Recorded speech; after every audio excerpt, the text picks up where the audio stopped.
Now, chocolate makers have been faced with a challenge. Cocoa producers have recently faced weather-related agricultural issues, and manufacturers have taken a hit.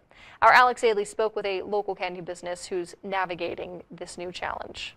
Enstrom Candies is a local family-owned business that relies on the cocoa commodity to sell its variety of chocolate-covered products. The president and CEO, Doug Simmons, says cocoa is a complicated market because it's primarily grown in West Africa and it's limited to within 30 degrees on either side of the equator. And when you have a little bit of drought and the disease-prone product, they can get the product can become very susceptible, and so production issues do exist. Recent production issues have impacted supply and demand, causing cocoa prices to increase. Early in in 23, cocoa beans were selling at about $4,000 a metric ton, where last year and earlier this year they approached $12,000 a metric ton, which is a huge increase. At this time, Simmons says the price of cocoa is down from the big peak, but the ingredient remains expensive. Unfortunately, the consumer is going to bear the brunt of this, but we're all in the same boat. Despite the cost fluctuations, the owner remains optimistic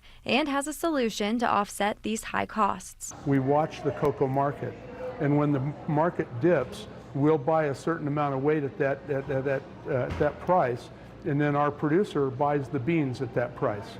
And so over a period of time, we buy over all these dips and then we price average. So we're able to do the best we can. Simmons says on average, they purchase about 1 million pounds of chocolate each year, but each product contains a different percentage of the ingredient, so some are more affected than others. Our signature toffee is really only about 17 to 20% chocolate, where if you're buying a chocolate rabbit for Easter, for instance, it's 100% chocolate, so there's a lot more effect on that. Since working in the business for 40 years, Simmons says he's seen the market fluctuate before and remains hopeful it will go back down. We're pretty confident looking toward the future that cocoa's not going away. We all love our chocolate, and we're all going to work together to bring quality products to the market.